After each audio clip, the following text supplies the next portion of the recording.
All right. Back again for Heart-Centered Fridays.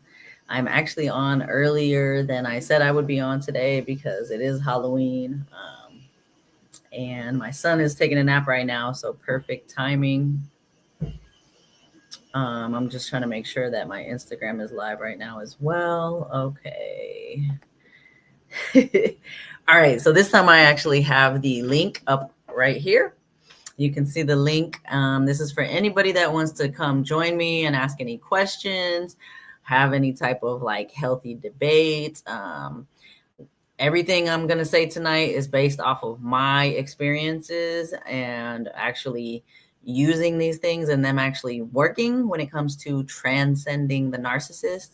I know narcissist in general has become a word that's been thrown around out there, but it is very real. It's become more prevalent nowadays, just because of how social media and just there's so many different factors of why narcissism is so prevalent nowadays. But I just want to do a little bit of grounding in the beginning of this session and set the actual intention. So I want you guys to close your eyes and breathe into your heart.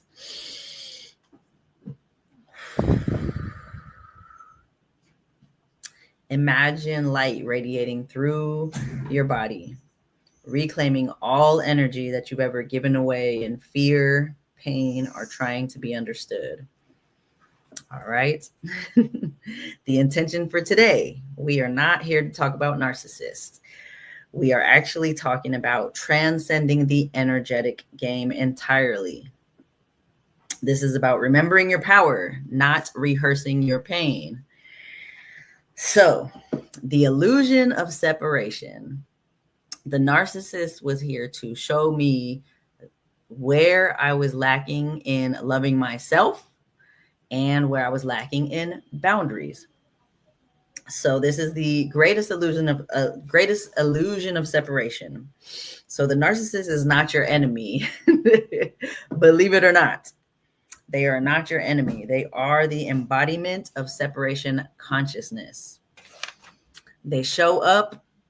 They basically show us what it looks like when someone is fully disconnected from source love.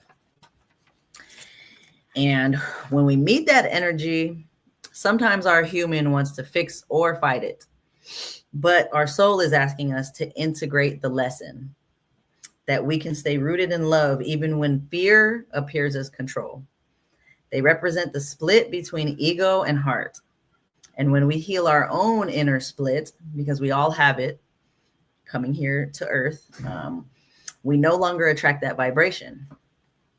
And so when you begin to awaken that same energy, it'll try and test your boundaries. It's going to test your boundaries because it's not because you're weak, but it's because the universe is asking, have you sealed the leaks?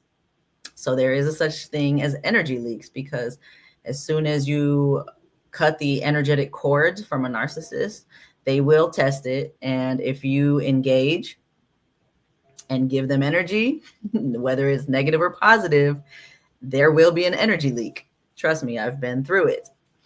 Boundaries are not walls. They're energetic agreements that say, I choose peace and love of myself over chaos and betraying myself.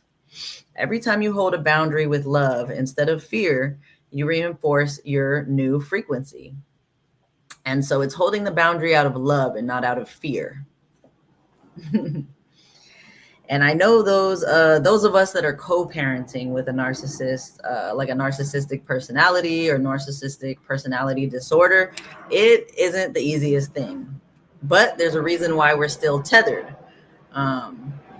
We're still connected through the child or the children, but it doesn't mean that you're energetically bound. I had to learn that I can't control what's going to happen on their time, but I can affirm that my son is divinely protected and that love always surrounds him, and trust that the universe has his back. That is energetic leadership, choosing trust over fear, even in the unknown. And so I'm going to go into the energy dynamic. And again, if anyone is popping in, whether you're on Facebook, Instagram, YouTube, I can't see any comments from StreamYard. But if you really want to come in and talk, or you have questions or anything like that, you can actually come in here and I can add you to my studio. So this is the link down here to enter into the studio. I'll be on here probably until like 4 p.m. Well, not necessarily 4 p.m. If nobody comes in, then I'll just get off whenever I'm finished. So the whole time I'm talking, you can come in and I'll be able to see you and add you in and answer any questions. All right. So just to talk about the energy dynamic, because we are all energy. Everything is made of energy. Energy, basically where energy goes, but energy goes where attention flows. So whatever you put your attention on is where energy is going to flow. And so when you speak negatively about the narcissist, even if you're telling the truth, even if it's the truth about them, your words are still creating an energetic cord. The more emotion you pour into that narrative, the more life force you give them. They thrive on attention, whether it's positive or negative. The moment you stop feeding that loop with your focus, they start losing access to your energy field. We all have energy fields, whether they extend 3 feet out from us. Usually if you're more in your light body, your energy field extends out farther. But if you're in a low vibration, your energy field actually comes in closer to you. And this is just pure science. When I talk about energy, science, okay? And so basically they thrive on attention. So the moment you stop feeding that loop with your focus, they start losing access to your field. Silence and neutrality are not weakness. They are energetic mastery. Trust me, because anytime he's on the FaceTime with my son, basically, like, I don't say anything. I'm silent, no matter what. Like, there's always going to be the little things they try and do to get you to respond and get you to react. But silence is your best, is the best thing that you can do. Silence and firm neutrality. So an example, when I stopped venting, because I was venting to anyone who would listen, and I didn't realize that I was in a victim mentality while I was venting, and 2, basically, you have to start transmuting the energy. Anybody is capable of transmuting the energy. You can always transmute negative energy into positive energy, because that's just how we were created to do. And so when you start to speak blessings instead of blame, and I know it's hard to do, my energy actually expanded, my peace returned, and that's really how you transcend. So speaking blessings would be like, I release you to your highest timeline. May you awaken to love and truth. And I say that all the time. Anytime I start to think, even if I start to think about him doing something negative or the next thing he's going to do, if that starts to even pop into my mind, I don't let the fear loop overtake me. I release him. I basically release the energy to the universe. Okay. Because we can't control anything. And so, yes, like I was going to say, there will be fear loops, but they're not the truth. Your brain tries to protect you. But when you give in, it keeps you down in a low vibration. Don't give in to the fear. I know it's hard when you have kids, but I promise you, fear will not get you anywhere. The goal is to vibe so high that they can't even touch you anymore, which is possible to do.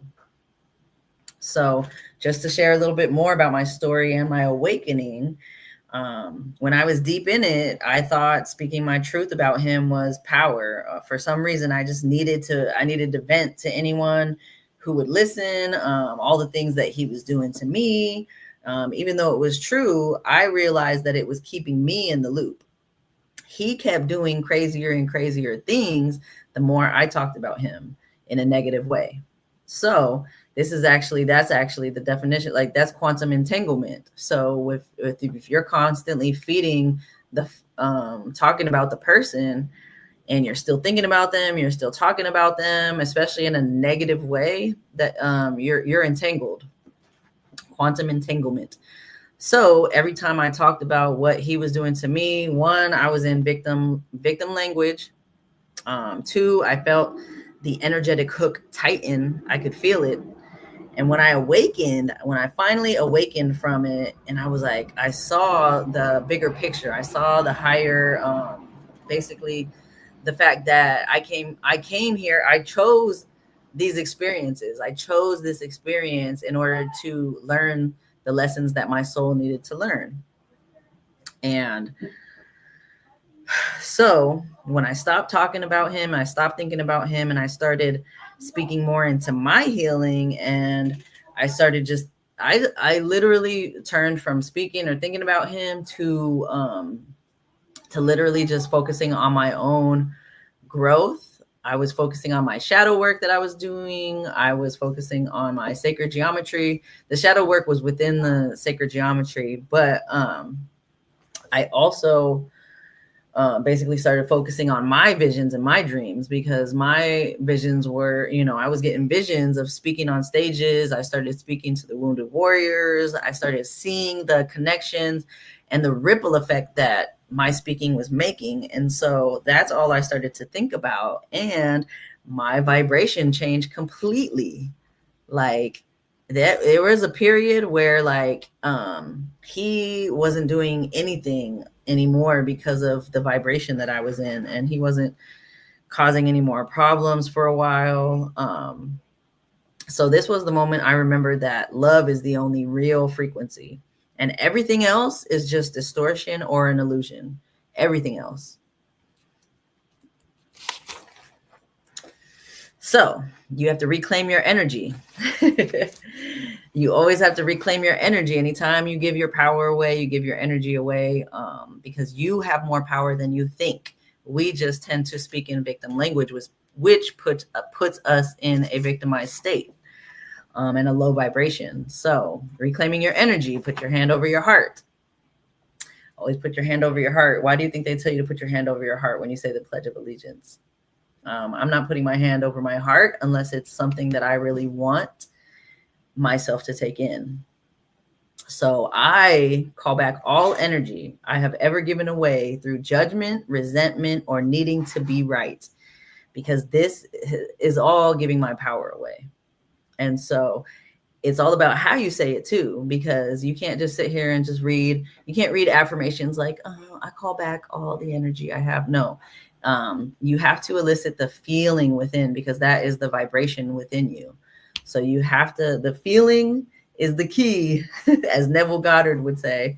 You have to elicit the feeling along with the words, or it won't work. So I call back all energy I have ever given away through judgment, resentment, or needing to be right. Then you start to visualize cords. You have to visualize the cords that are keeping you guys tethered, because there's invisible cords keeping you tethered. Visualize them dissolving into golden lights, a golden ball, whatever light ball you want to dissolve it into. Say out loud, I choose neutrality. I choose love. I release the illusion of separation, and I return to my sovereign field. Feel your field expanding. Affirm peace and power can coexist. All right. So transcending the narcissist isn't about forgiving their behavior. It's not really, because there's a lot of shit. It's not about forgiving their behavior. It's about freeing your own energy. The moment you stop feeding the distortion, you become the embodiment of truth. You stop being a character in their story, and you become the author of your own story. All right. And I'm just reading off of my notes because I had to take notes in order to let this flow in the correct direction. So, transcending the narcissist means embodying unshakable boundaries. Unshakable, trust me, because if it's not unshakable, the energy will leak. And it's not about beating yourself up also if you do happen to have an energy leak, because I had an energy leak. I definitely did, and I felt it, and I literally felt I was back in the low vibration for at least 2 to 3 weeks. And so I had to get myself back out of that. And so you have to have unshakable boundaries where love flows freely, because there's a difference between closing yourself off completely and actually having an open heart, but holding strong boundaries. There's a difference. So love flows freely, but energy does not leak. Every time you choose coherence, this is heart coherence. So there's such a thing as heart coherence. When your heart and mind are in coherence with each other, that means your ego is always trying to protect you. So once you integrate your heart and your mind together, you actually have heart coherence. And when you have heart coherence, that's when you can manifest anything: money, love, abundance. Basically just feeling abundant in general is having heart coherence. So every time you choose coherence over chaos, you're teaching. Every time you choose coherence over chaos, you're teaching your child what real safety feels like. That is legacy. That is true leadership. And kids learn energy way before they learn language. Why do you think it is that they're doing exactly the things? They're doing the same things you're doing. And you're like, where did they get that from? They got it from you, because they learn energy first. So if there's a parent who their words don't match their actions, like, kids can feel that. It's all about the energy.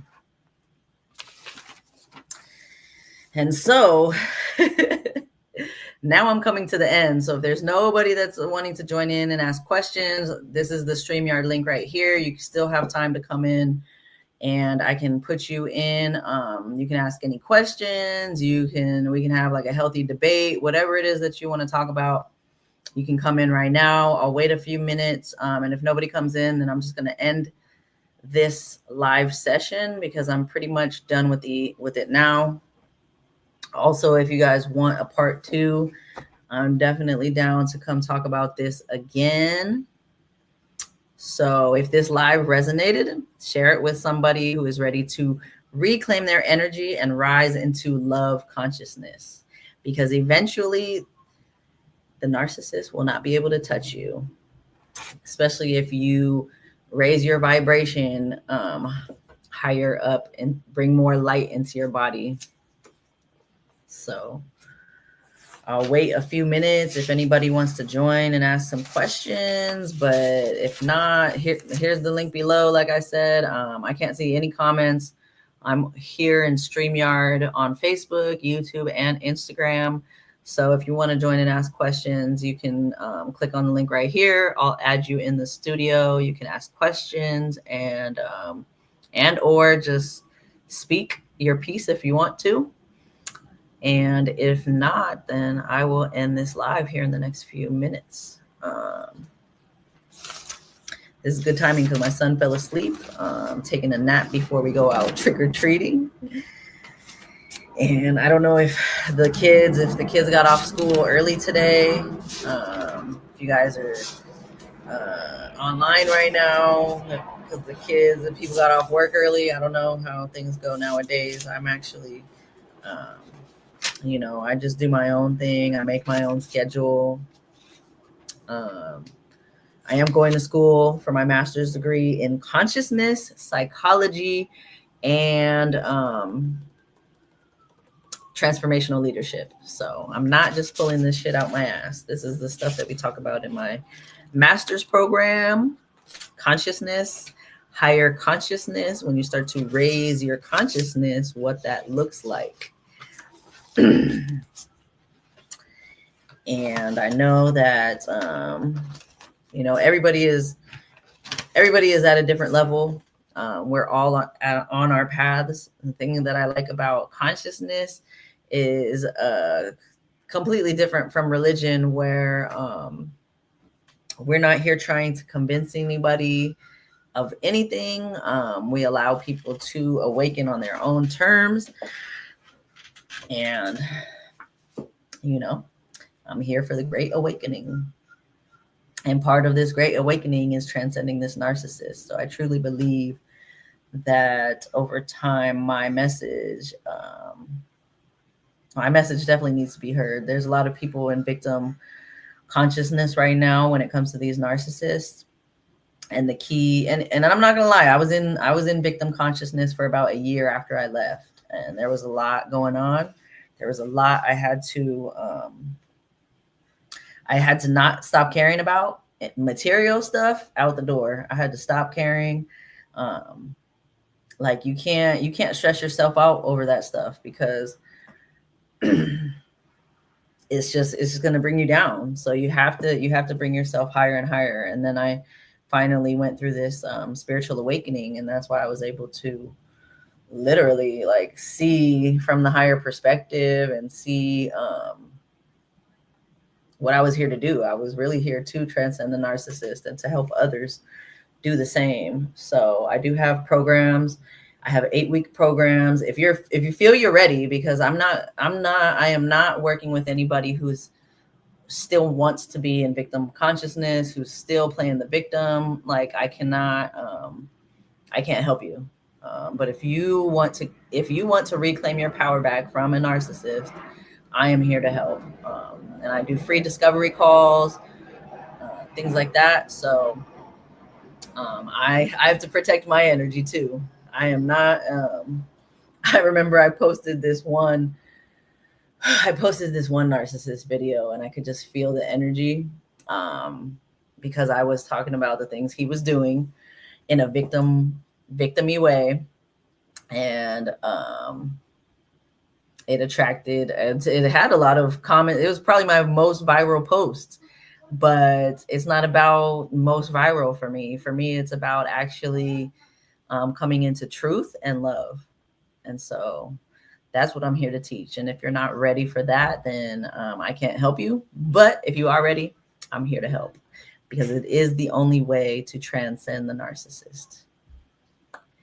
All right. Well, I don't see anybody coming in, so I'm going to end this live right now. But again, it's going to be posted up. So if you have anybody that resonates with this, if you resonate with it or know people who it would resonate with, please send this out to them. And yeah, I'll be here for another Heart-Centered Fridays next Friday, but it's going to be more along the lines of, I'm going to talk about the quantum field, energy, and universal law. All right. You guys have a great rest of your day, and have a happy Halloween.